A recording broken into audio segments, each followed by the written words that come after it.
বিএনপির চেয়ারপারসন তৎকালীন বেগম খালেদা জিয়া আহ্বান করেছিলেন বিএনপি নেতাকর্মীদেরকে যে তোমরা সকলে শাপলা চত্বরে হেফাজতের পাশে দাঁড়াও।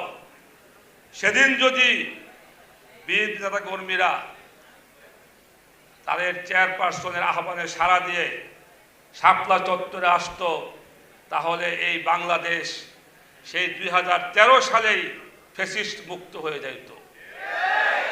বিএনপির রাজনীতি সবসময় ভীতু রাজনীতি। তারা কোনো রিস্ক নিতে চায় না।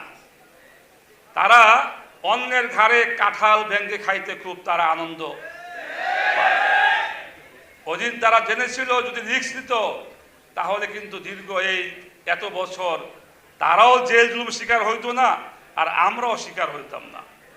তো প্রিয় ভাইরা, তো জুলাই অভ্যুত্থান, যে অভ্যুত্থানের মাধ্যমে আমরা ফ্যাসিস্টকে বিদায় করেছি, এটার মূল পাটাতন ছিল 2013 সালের শাপলা চত্বরের এই আমাদের ওলামা এবং ছাত্রদের এই আত্ম অবদান। প্রিয় ভাইরা, আমি আজকে এই সমাবেশ থেকে অনুরোধ করব, আমাদের স্কুল কলেজ মাদ্রাসার পাঠ্যসূচিতে শাপলা চত্বরের শাপলা শহীদদের বিষয় যেন সিলেবাস অন্তর্ভুক্ত করা হয়।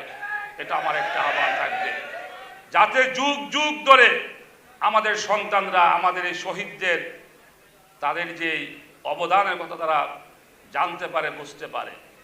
দ্বিতীয় বিষয় হলো, বর্তমান সরকারকে বলতে চাই, আপনারা সেদিন ভুল করেছিলেন, কিন্তু আজকে এই শাপলার শহীদদের বিচারের দাবি আজকে জনগণের সকলের মুখে।